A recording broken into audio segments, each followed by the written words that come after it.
Tom Cole for BCSN. Certainly an honor and a privilege to be with longtime Assistant Athletic Commissioner of the City League, Mr. Bill Nopper. Bill, it's a great night. You've got all the inductees. And I know they're all great. We see them walking around, but a couple that come to mind that you say, boy, that's just a great story. Well, of course, Jimmy Jackson, you start off with him. He was actually selected many years ago, but because of his NBA career, he never could officially be inducted. So now him being retired, he's here. And in my opinion, the greatest high school basketball player to come out of the city, Toledo. And, and Butch Colmeiser's right behind it, in my opinion. But it's nice to see Jimmy finally officially go in. Well, Bill, that's a nice segue because I just spoke with Shane Colmives, and you would know better than any of us, you and Mr. Scrutchins. I think that's one of the few father-son combos in the City League Hall of Fame. Yeah, there are a few more. Comes to mind right now, Dr. Bunk Adams and his daughter, the great tennis player, Erica. And there are some other ones, but it's always nice to see when Toledo people stay in Toledo and the generations keep coming on, so we're pleased. You know, it's interesting to see, Bill, in the Seagate Center.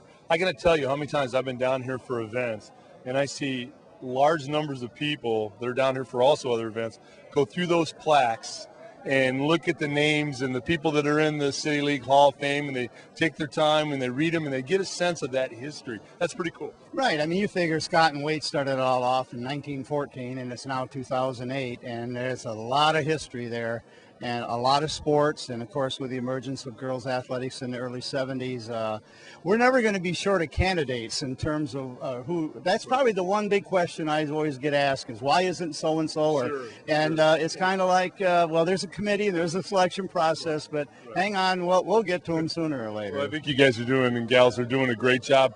One other one I'd like to get to, it's going to be posthumously tonight, Coach Machukas. I played against his teams when he coached at Bowser, and then I had a privilege to work for Mr. Machukas when we ran quarries for the Recreation Center.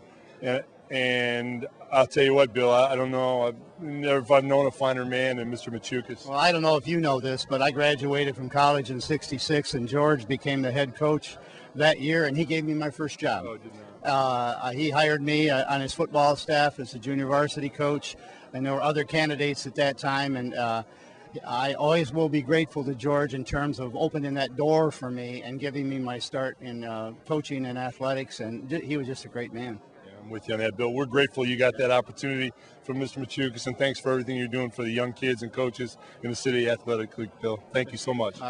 We really appreciate everything you guys do, too. Thank you. All right, have a great night, Bill. Okay. Tom Cole for BCSN.